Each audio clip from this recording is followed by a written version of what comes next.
2026 ஆண்டு சட்டமன்ற தேர்தலில் களமிறங்க உள்ள நடிகர் விஜய் தலைமையிலான தமிழக வெற்றிக் கழகம் தற்போது கூட்டணி குறித்த முக்கிய முடிவு ஒன்றை எடுத்துள்ளதாம். தமிழ் சினிமாவில் அதிக சம்பளம் வாங்கும் நடிகராக வலம் வரும் விஜய் சினிமாவில் உச்சத்தில் இருக்கும் போதே அரசியல் குதித்து அதிரடி காட்டியுள்ளார். ஜனநாயகன் தான் தன்னுடைய கடைசி படம் என ஏற்கனவே அறிவித்துள்ள விஜய் தற்போது அப்படத்தின் இறுதிக்கட்ட படப்பிடிப்பில் பிஸியாக உள்ளார். ஜனநாயகன் திரைப்படம் வருகிற 2026 ஆண்டு ஜனவரி மாதம் 9ஆம் தேதி பொங்கல் விருந்தாக திரைக்கு வர உள்ளது. ஜனநாயகன் ஷூட்டிங் நிறைவடைந்ததும் முழு நேர அரசியல் ஈடுபட உள்ளார் விஜய். விஜய் அரசியல் குதித்துள்ளதால் தற்போது தமிழ்நாடு அரசியல் களம் சூடுபிடித்துள்ளது. 2026 ஆண்டு சட்டமன்ற தேர்தலில் திமுக, அதிமுக, நதக, தவேக என 4 முனை போட்டி இருக்கும் என எதிர்பார்க்கப்படுகிறது. தேர்தலுக்கு இன்னும் ஓராண்டு மட்டுமே இருப்பதால் தற்போது தேர்தல் வேலைகளை அரசியல் கட்சிகள் முடுக்கிவிட்டுள்ளன. முதற்கட்டமாக கூட்டணி அமைக்கும் பணி நடைபெற்று வருகிறது.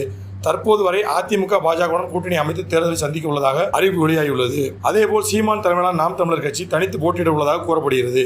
திமுக, விடுதலை சிறுத்தைகள், கம்யூனிஸ்ட், காங்கிரஸ் உள்ளிட்ட கட்சிகளுடன் கூட்டணி வைக்கும் என எதிர்பார்க்கப்படுகிறது. இதில் விஜயின் தமிழக வெற்றிக் கழகம் எந்த கட்சியுடன் கூட்டணி வைக்கப் போகிறது என்பதுதான் புரியாத புதிராக உள்ளது. அக்கட்சி முதலில் நாம் தமிழர் கட்சியுடன் கூட்டணி வைக்க உள்ளதாக பேச்சு அடிபட்டது. பின்னர் அதிமுகவுடன் கூட்டணி பேச்சுவார்த்தை நடப்பதாக தகவல் கசிந்தன. ஆனால் அது எதுவும் உறுதியாகவில்லை. யாருடன் கூட்டணி என்பதை முடிவு செய்யாவிட்டாலும் விஜய் தலைமையில் தான் கூட்டணி அமைய வேண்டும் என்பதில் தீர்க்கமாக உள்ளதாம் தமிழக வெற்றிக் கழகம். தற்போதைய சூழலில் அக்கட்சி பூத் கமிட்டி அமைப்பதிலும் மக்களை சந்திப்பதிலும் தான் முனைப்பு காட்டி வருகிறது. அதேபோல் உறுப்பினர் சேர்க்கையை மீண்டும் துரிதப்படுத்தி 2 கோடி உறுப்பினர்கள் சேர்க்கையை இலக்காக கொண்டு நகர்ந்து வருகிறது. கூட்டணி குறித்து முடிவெடுக்கும் உரிமை பொதுக்குழுவில் அக்கட்சி தலைவர் விஜய்க்கு மட்டுமே வழங்கப்பட்டுள்ளது. மக்கள் சந்திப்பை முடித்த பின்னரே கூட்டணி குறித்து முடிவெடுக்க உள்ளதாம் தமிழக வெற்றிக் கழகம்.